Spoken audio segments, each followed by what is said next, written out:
Medical report کے regarding یہ ہے کہ doctors are cooperative in Mayo hospital, اور وہ ساتھ ساتھ بتا رہے ہیں کہ واٹ از گوئنگ آن اور کس طرح سے وہ اس کو ڈیل کر رہے ہیں ساجد مسیح کو.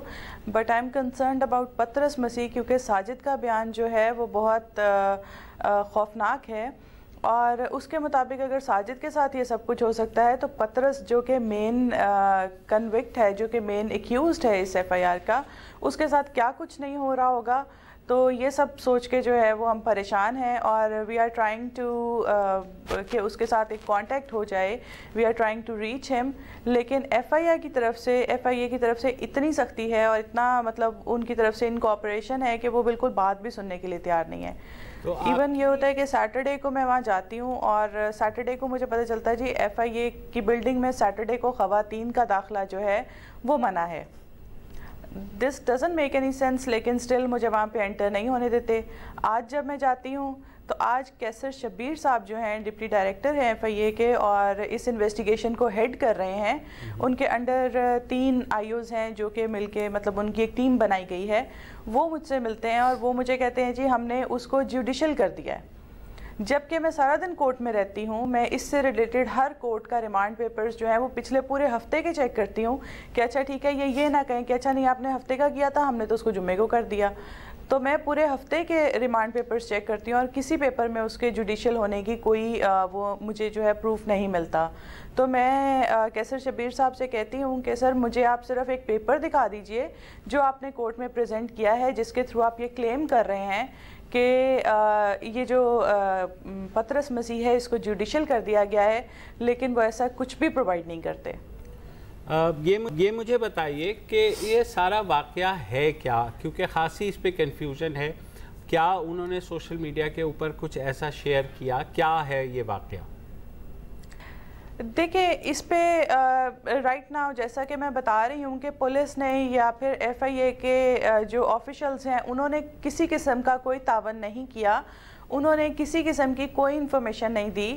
تو مجھے تو ابھی تک اس کی انویسٹیگیشن تو دور کی بات ہے، میں نے تو ابھی وہ امیجز بھی نہیں دیکھے جس کے سر پہ انہوں نے اس پہ 295C کا جو جرم ہے وہ عائد کیا ہے. آیا وہ بنتا بھی ہے یا نہیں، یا وہ اس کیٹیگری میں فال بھی کرتا ہے یا نہیں. There are number of questions which are remained unanswered, کیونکہ ایف آئی اے جو ہے پولیس کی طرف سے جو ہے وہ کوئی تعاون نہیں کیا جا رہا، اور وہ بالکل بھی بات سننے کو تیار نہیں ہے. وہ کوئی اپنے تفتیشی افسر ایون جو خالد سعید ہے جس پہ یہ سارا الزام آ رہا ہے یا جس کی یہ ساری حرکتیں ہیں، اس کو اتنا زیادہ ڈیفینڈ کرنے میں مصروف ہیں کہ وہ خالد سعید کو سامنے آنے ہی نہیں دیتے، اس کو ملنے ہی نہیں دیتے. خود سے سارے وہ کہتے ہیں جی آپ ہم پہ ٹرسٹ کریں، ہم نے اس کو جوڈیشل کر دیا. فائل تو کبھی وہ کہتے ہیں خالد سعید صاحب باہر گئے ہیں، پھر کہتے ہیں اچھا نہیں وہ فائل بھی ساتھ لے گئے ہیں، پھر کہتے ہیں اچھا نہیں فائل کسی اعلیٰ افسر کے پاس پڑی ہے. So these are the lame excuses جن کو سن کے جو ہے وہ ہم بس پریشان ہیں، اور کوئی راستہ جو ہے وہ ابھی فی الحال نظر نہیں آ رہا. میں یہ جاننا چاہوں گا کہ انہوں نے کہا ہے کہ جو ساجد مسیح ہے اس کی جو ہے میڈیکل لیگل اس کا ہوا ہے اور اس کے جسم پہ تشدد کے کوئی نشانات نہیں ہیں. تو یہ میڈیکل رپورٹ آپ نے دیکھی، آپ کی نظر سے گزری؟ نہیں، ایسا اس کا کوئی میڈیکل جو ہے وہ ہمارے علم میں نہیں ہے، نہ کسی نے اس کا میڈیکل کیا ہے. بلکہ وہ تو جب سے ساجد مسیح جس دن سے ہاسپٹل میں ہے، فرائیڈے نائٹ سے، اس دن سے وہ زندگی اور موت کے درمیان لڑ رہا ہے. اس سے اپنی زندگی کے لیے وہ لڑ رہا ہے، اور اس کو نہ کوئی ہوش ہے، اور نہ میرا خیال ہے کہ ڈاکٹرز نے اس چیز کو بادر کیا ہے کہ اس کا میڈیکل کروایا جائے یا اس کی جو رپورٹ ہے. اور پھر اس کو اتنی انجریز ہیں، 4th فلور سے اس نے جمپ کیا ہے. تو میرا نہیں خیال کہ انہوں نے کچھ ایسا پروسیس کیا ہے، نہ ہی اس کے بارے میں ہمیں کچھ علم ہے. وہ یہ بھی کہہ رہے ہیں کہ انہوں نے انویسٹیگیشن کے لیے کمیٹی بنا دی ہے، اور آج جو ہے ہاسپٹل میں اس کا بیان ریکارڈ کیا گیا ہے. آج نہیں جی، کل کیا گیا تھا. اور کل کوئی ایف آئی اے کے آفیسر تھے وہ آئے تھے، اور انہوں نے سید فرید شاہ صاحب کا نام آ رہا ہے، وہ آئے تھے، اور انہوں نے اس سے بیان لکھا ہوا تھا، اس پہ وہ انگوٹھا لگوانا چاہ رہے تھے.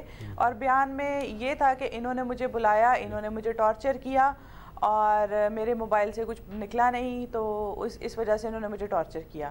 بس اس حد تک اس کا بیان تھا. تو جو ہمارے وہاں پہ جو لوگ موجود تھے، دا وائس سوسائٹی کے نمائندے موجود تھے ہاسپٹل میں، انہوں نے وہ بیان مجھے فون پہ پڑھ کے سنایا، اینڈ تھینکس ٹو دیم کہ انہوں نے ان کو سائن نہیں کرنے دیے. اور اس بیان میں پھر میں نے ڈائریکٹ ان سے کہا کہ ان سے کہیں کہ بیچ میں اس کا پورا اسٹیٹمنٹ لکھیں، جو اس کا سیکشل ابیوز ہوا ہے یا جس کے لیے اس کو کمپیل کیا جا رہا تھا اس کو بھی بیچ میں مینشن کریں. جو اس کا اسٹیٹمنٹ ہے ایٹ لیسٹ وہ تو لکھیں جو اس نے اپنے منہ سے دیا ہے. آپ کیا یہ کہہ رہی ہیں کہ بیان پہلے سے تیار شدہ تھا جس پہ انگوٹھا لگوا رہے تھے؟ آپ یہ کہہ رہی ہیں کیا؟ بالکل ایسے ہی تھا. بہرحال انویسٹیگیشن شروع ہوئی ہیں.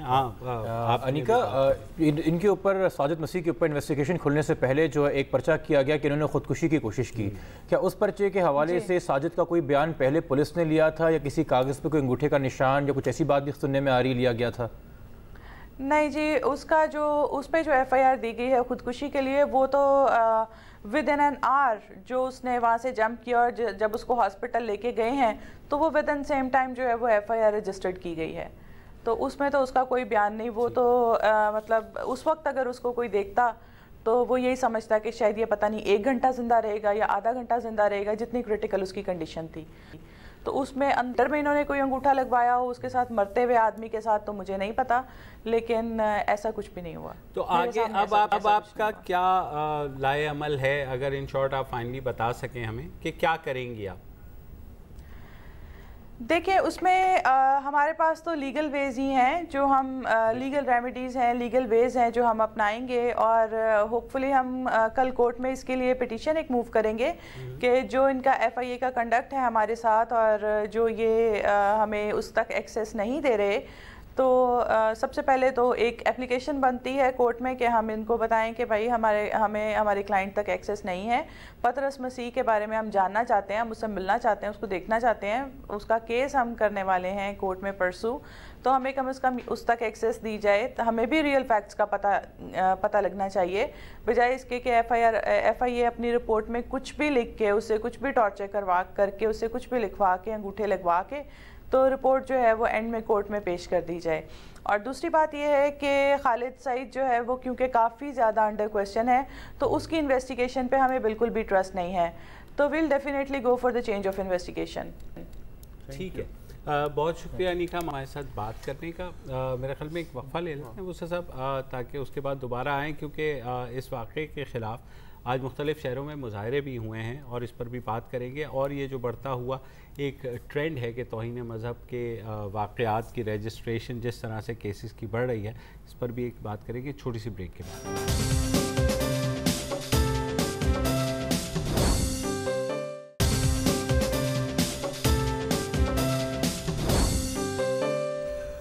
Welcome back.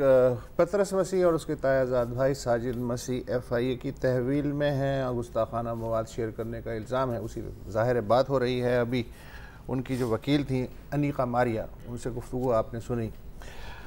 جبران ناصر صاحب، میں جو ہوں، یہ تو آپ نے ایک سائٹ کی بات سن لی جی. اب آپ دھیان دیجئے کہ ایف آئی اے نے جو سرکاری اسٹیٹمنٹ جاری کیا ہے کہ انہوں نے پطرس کے کزن ساجد کو بلایا اور اس سے کہا کہ بھائی آپ اپنا موبائل فون ہمارے حوالے کر دیں اور اس کا پاسورڈ بھی بتا دیں. ٹھیک ہے، یہ تو کوئی ایسی بات نہیں ہے.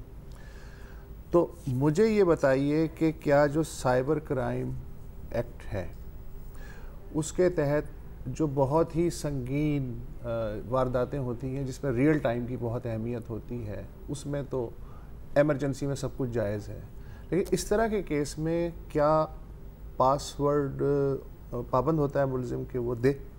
پہلی بات تو یہ.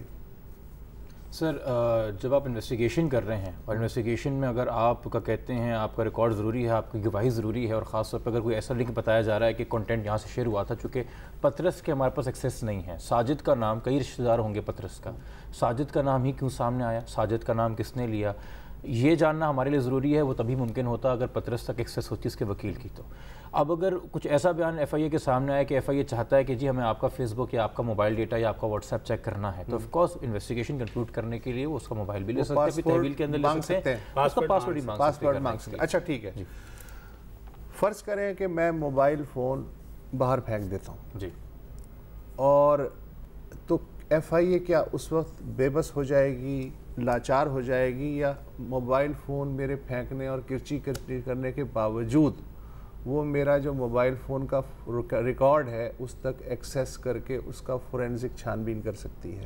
کیا یہ ضروری ہوتا ہے کہ ڈیوائس قبضے میں لیا جائے اگر میں نہ دوں؟ پہلی بات تو سر یہ ہے کہ اگر آپ سے ایک چیز ڈیوائس مانگی جا رہی ہے اور اگر آپ وہی باہر پھینک دیتے ہیں تو اب سیکشن آف انویسٹیگیشن ڈیلیبریٹ جو سامنے نظر آئے گی وہ اپنے اندر ایک اوفینس ہے. دوسرا یہ ہے کہ اب ویسے بھی اگر آپ کا کوئی ڈیٹا آپ کے جی میل میں پڑا ہوا تھا وہ بیک اپ ہوتا ہے, آپ ریٹریو کر سکتے ہیں. فیس بک پہ تھا اس کا سارا ان باکس سارا ڈیٹا بیک اپ ہو سکتا ہے, آپ ریٹریو کر سکتے ہیں. واٹس ایپ کا ڈیٹا بیک اپ ہو رہا ہوتا ہے, آپ ریٹریو کر سکتے ہیں. تو ایسا تو نہیں ہے کہ اگر وہ ڈبی ٹوٹ گئی ہے, وہ فون ٹوٹ گیا ہے تو آپ کو ڈیٹا ریٹریو نہیں کر سکیں گے. اور اس کے اندر بھی اگر کوئی ایس ڈی کارڈ تھا, کوئی میموری کارڈ تھا, تو یہ تو at the end of the day یہ تو خیال میں کوئی FIA کا افسر بہتر بتائے گا کہ ان کے ٹیکنالوجیکل ایڈوانسز کتنے ہیں, ان کا رسائی کہاں تک ہے. مگر کچھ بہت بیسک چیزیں ہوتی ہیں کہ اگر آپ کا فون بھی خراب ہو جائے اور آپ ایک نیا فون خریدتے ہیں تو آپ اپنے ای میل کے ذریعے آپ کے سارے کانٹیکٹس, میلز, بہت ساری چیزیں آپ نے سیو مطلب فون دونا تو FIA ایکسیس کر سکتی ہے نہیں, فون کے ذریعے ہی آف کورس آپ کے پاسورڈز کے ذریعے ہی کر سکتے ہیں یا میرے نمبر کے ذریعے. لیکن میرا بیسک کویسچن یہ ہے کہ اگر اس کو فون نہیں دینا تھا تو وہ لے کر کے کیوں آیا؟ ٹھیک ہے نا, وہاں اگر سامنے ہے تو وہ ایسا میرے خیال میں کسی کو بھی ہے کہ اگر وہ کھڑکی سے باہر پھینک دے گا یہ سوچ کے کہ اس سے ریٹریو نہیں ہو سکتا, تو وہ جب لے کر کے آیا فون, اور اگر انہوں نے FIA کی سٹوری مان لیں ٹو این ایکسٹینٹ کے پاسورڈ مانگا اور وہ نہیں دے رہا تھا, تو جب وہ دوران تفتیش آپ کے پاس اتنے گھنٹوں سے تھا, اور دوسرا پھر وہی کہ کیا لانتی کہنے سے یا اپنے کزن کے ساتھ آپ مبینہ طور پہ جو الزام لگایا ہے ساجد مسیح نے کہ بھئی مجھے بدفعلی کے لیے کہا گیا, اس سے تفتیش میں کیا اس میں ایک اور امپورٹنٹ بات ہے. دیکھیں انویسٹیگیشن کر رہا ہے سائبر کرائم ویل. فرض کریں میں انویسٹیگیشن کر رہا ہوں, میں نے آپ سے پاسورڈ مانگا, آپ نے چھلانگ لگا دی باہر کچھ بھی کرنے کے لیے. آپ کو میری ذمہ داری ہے ہسپتال لے کے جانا یا امیگریشن کا ڈائریکٹر لے کے جائے گا؟ اخبار کی اگر آپ رپورٹ پڑھیں گے تو سائبر کرائم ونگ کا تو ایک افسر ہسپتال میں موجود ہی نہیں تھا. ساجد کو تو امیگریشن ونگ کے سارے لوگ لے کے گئے ہیں, اور جو صاحب ان کی انویسٹیگیشن کر رہے تھے ان سے جب پاکستان ٹوڈے اخبار نے پوچھا کہ بھائی ایسا کوئی واقعہ ہوا ہے ہمارے سننے میں آیا, تو انہوں نے انکار کر دیا. میں تو ساجد کو ٹھیک ٹھاک چھوڑ کے آیا, انہوں نے یہ بولا. اور جب اگلے دن ساجد کی ویڈیو ریکارڈ پہ آئی اور پھر ان صاحب سے بات کی گئی تو انہوں نے کہا, انہوں نے ایک سینئر کا نام لیا, کوئی حماد صاحب ہیں جن کا نام چھپا اخبار میں, کہ میرے سینئر نے کہا تھا کہ خاموش رہنا اور بات مت کرنا. تو جب میرا اتنا سٹرونگ ایویڈنس ہے, میرا اتنا سٹرونگ موقف ہے, یہ میں بطور ایک فیڈرل ادارہ کہہ رہا ہوں کہ جی میں نے تشدد نہیں کیا, اس نے خود چھلانگ لگائی, میں اسپتال لے کے نہیں جاتا, میں اس کے گرنے اور چوٹ کے بارے میں جھوٹ بولتا ہوں, اور پھر میں مجبوری میں آ کے کہتا ہوں کہ میرے سینئر افسر نے کہا تھا منہ بند رکھنا. کیوں رکھنا؟ یہ تو چور کی داری میں تنکے والی بات ہوئی. بہرحال یہ ایسا ہی. اچھا, ایک اور بھی واقعہ سامنے آیا ہے سر فیصل آباد میں 23 تاریخ کو, جہاں خوشخبری چرچ چوک پر یہ دو افراد ہیں, منور شہزاد اور محمد اظہر, ان کے دو دوست بھی ہیں, محمد رضوان اور محمد رمضان.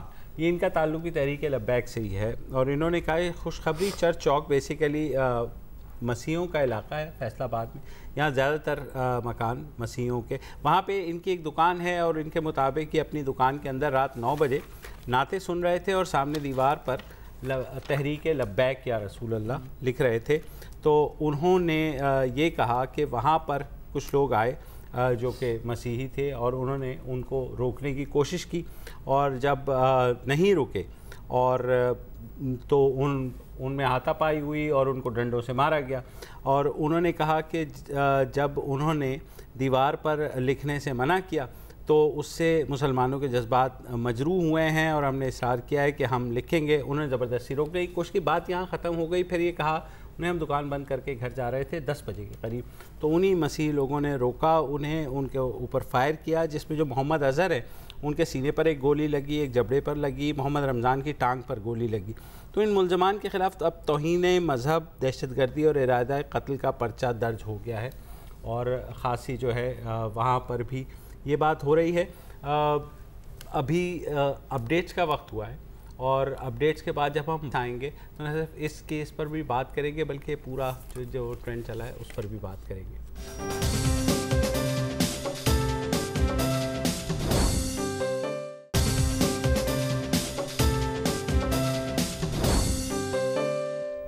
Welcome back. ہم بات کر رہے ہیں جو حال ہی میں توہین مذہب کے کیس رجسٹر ہوئے ہیں, اور اس میں جو تفتیش ہوتی ہے اس پہ خاصا سوالات بھی اٹھائے جا رہے ہیں, کیونکہ اب جو کیسز لانچ کیے جا رہے ہیں وہ زیادہ تر بیس کر رہے ہیں سوشل میڈیا کے اوپر جو پوسٹ ڈالی جاتی ہیں، اور اسی بنیاد پر سائبر کرائمز ونگ جو ہے FIA کا، اس نے حال ہی میں یہ اناؤنسمنٹ بھی کی کہ ہم جو توہین مذہب کے قانون کے تحت ہم خاصی تبدیلیاں کر رہے ہیں اپنے قانون میں تاکہ اس پریکٹس کو روکا جا سکے۔ تو آپ نے تو اس کو کلوزلی فالو بھی کیا ہے، تو کہاں تک وہ بات پہنچی ہے؟ کیا کوئی ایسی نئی شقیں شامل ہوئی ہیں؟ سر نئی شکیں تو اس طرح شامل نہیں ہوئی، مگر یہ ہے کہ FIA جو ہے فار ایگزامپل اگر آپ سوشل میڈیا کی ہم بات کریں تو فیس بک کے اوپر ہی ہو رہا ہے۔ ابھی ایک گزشتہ سال جو ہے ایک لڑکے کو جون کے مہینے میں باقاعدہ موت کی سزا سنائی گئی کہ اس نے سوشل میڈیا پہ بلاسفیمی کی تھی، کچھ اپنے فیس بک کے اوپر لکھا تھا کسی اور مسلک فقہ کے بارے میں۔ اب تو یہ ہے کہ آپ کے اکاؤنٹ کی اگر انکوائری FIA کو چاہیے ہو تو وہ جاتے ہیں ڈسٹرکٹ جج کے پاس، ایک سبینہ لے کے آتے ہیں، ایک سمن لے کے آتے ہیں، فیس بک کو ای میل کرتے ہیں، فیس بک کا ڈسکریشن ہے، بقول FIA 80% سوالوں کا جواب آ جاتا ہے، وہ پورا آپ کو ڈیٹا دے دیتے ہیں اس اکاؤنٹ کا ایکسیس کرنے کے لیے۔ اگر ہم اس وقت مردان چلے جائیں، ہم کوئی گمان کرتے ہیں سر جب کسی مسیح کا ہندو کا، تو معذرت کے ساتھ ہم زیادہ انکلائنڈ ہوتے ہیں کہ یار ہو سکتا ہے کوئی توہین کی ہو۔ ہم بات کرتے ہیں اس انسان کی جس پہ الزام تھا بلاسفیمی کا، مگر میجورٹی آف پاکستان نے کنسنسس بنایا کہ وہ معصوم ہے۔ JIT بیٹھی، ISI IB FIA کی، انہوں نے کہا معصوم ہے، وہ ہے مشال خان۔ مشال خان کے کیس میں 26 لوگ چھٹ کے آتے ہیں، مردان کی سڑکوں کے اوپر جشن ہوتا ہے، ریلی ہوتی ہے، اور شامل کون ہیں؟ اس میں جماعت علماء اسلام فضل الرحمان شامل ہے، شجاع الملک ان کے جنرل سیکرٹری، جبکہ قانون کی، آئین کی، پارلیمنٹ کی، تقدس کی اور حرمت کی باتیں کرتے فضل الرحمان صاحب نظر آتے ہیں، مگر مردان میں یہ سیاست ہے۔ وہاں پہ سرگرم ہے جماعت اسلامی، جبکہ ویسے مشال خان کے بارے میں سراج الحق صاحب نے کامنٹ کوئی اور دیا، مگر ان کے مردان کے امیر عطا الرحمان کوئی اور بات کر رہے ہیں، اور ANP تک سراج الحق صاحب نے ناپسند فرمایا، انہوں نے کہا ہے کہ یہ لوکل جو چیپٹر ہے ہمارا، یہ اس نے کیا ہے، ہمارا اس سے کوئی لینا دینا نہیں، مگر وہ امیر رہے گا میرا، وہ سرگنا رہے گا میرا، وہ الیکشن لڑے گا وہیں سے۔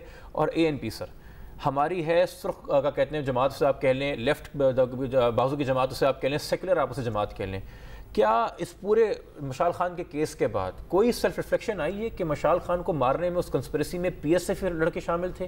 باچا خان کی تربیت، باچا خان کی تعلیم کہاں کھو گئی؟ وہ نان وائلنس طریقہ ہم کہاں کھو رہے ہیں؟ کیا ہم نے مفاد پرستی کی اور صرف مصلحت کی ساتھ اس ملک میں اپنا لی ہے؟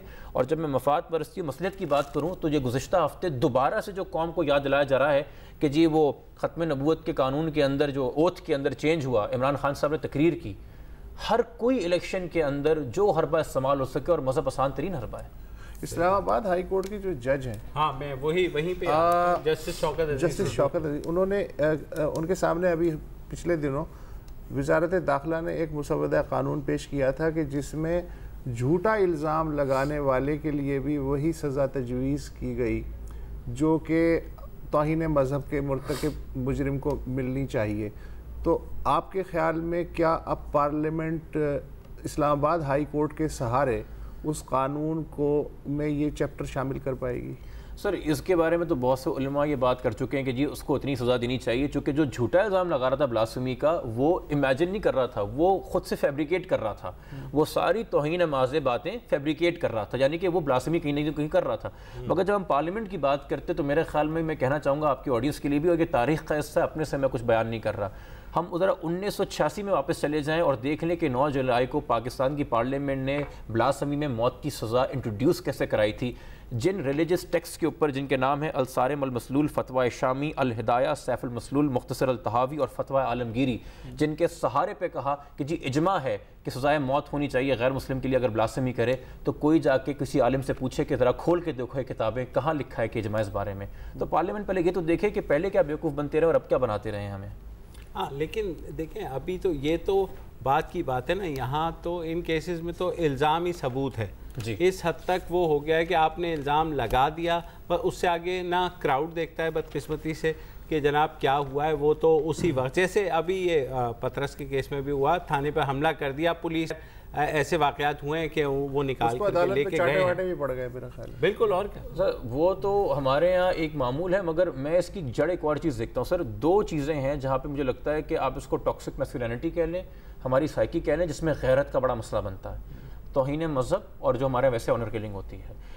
ہم جب آنر کلنگ ہوتی تو خاندان اس وقت قبیلہ اس وقت وہ ٹرائب جو ہے وہ برادری بنا لیتی ہے غیرت کا مسئلہ. اور جب آپ نے بات کی نا چونکہ یہ غیرت کے اوپر آتی ہے کہ بس اس نے کہہ دی میں نے گمان کر لی یہ الزام ہی کافی ہے میں اس کی گردن اتاروں گا. ہمیں اس سائیکی کا اس سوچ کا کوئی علاج کرنا ہے کہ وہ کیا مسئلہ ہے وہ کیا وجہ ہے کہ مردان کے لوگ کورٹ کے آرڈر کے باوجود جے آئی ٹی کی رپورٹ کے باوجود تمام بڑے مین سٹریم لیڈر کے مشال کے گھر جا کے افسوس کرنے کے باوجود وہ بدضد ہیں کہ نہیں مشال بلاسفیمر تھا ہم نے صحیح مارا ہم غازی ہیں دوبارہ موقع ملے گا دوبارہ ماریں گے. اس سوچ کا علاج میرے ملک کے لیڈروں کو نکالنا ہے جو کہ کوئی نکالتا نظر نہیں آ رہا. ٹھیک ہے جناب. کیونکہ اب الیکشن تک یہ ایشو بہت سی باتیں اس پہ مزید ہوں گی اور تفتیش بھی آگے بڑھتی رہے گی. ہم آپ کو اپڈیٹ کرتے رہیں گے. ایک وقفہ لیتے ہیں پھر اس کے بعد ایک نئے ٹاپک پر بات کرتے ہیں.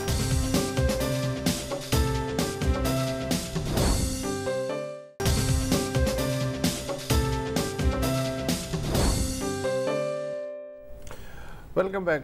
گزشتہ ہفتے بہت چیزیں بہت دلچسپ قسم کی ہوئیں. اس میں سے ایک تھا پیرس میں فائنینشیل ایکشن ٹاسک فورس عرف فیٹف کا اجلاس جس میں پاکستان کو کٹہرے میں کھڑا کیا گیا تھا. منی لانڈرنگ اور ٹیرر فائنینسنگ کے حوالے سے جو قوانین ہیں ان کی کمزوری کی بنا پہ تو ظاہر ہے کہ یہ جو قرارداد ہے کہ پاکستان کو گرے لسٹ میں شامل کیا جائے اس کے محرک تھے امریکہ برطانیہ فرانس جرمنی اور انڈیا کی حمایت حاصل تھی.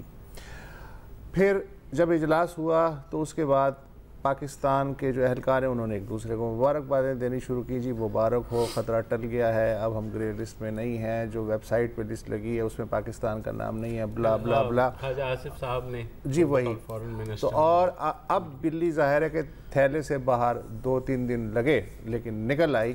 صورتحال اس وقت یہ ہے کہ پاکستان کا نام گرے لسٹ میں ہے لیکن اگر جون تک جو ریکمنڈیشن فیٹف نے دی ہیں منی لانڈرنگ اور ٹیرر فائنینسنگ کے حوالے سے کہ یہ اقدامات کیے جائیں نہ کیے گئے تو جون میں اسے بلیک لسٹ کیا جا سکتا ہے.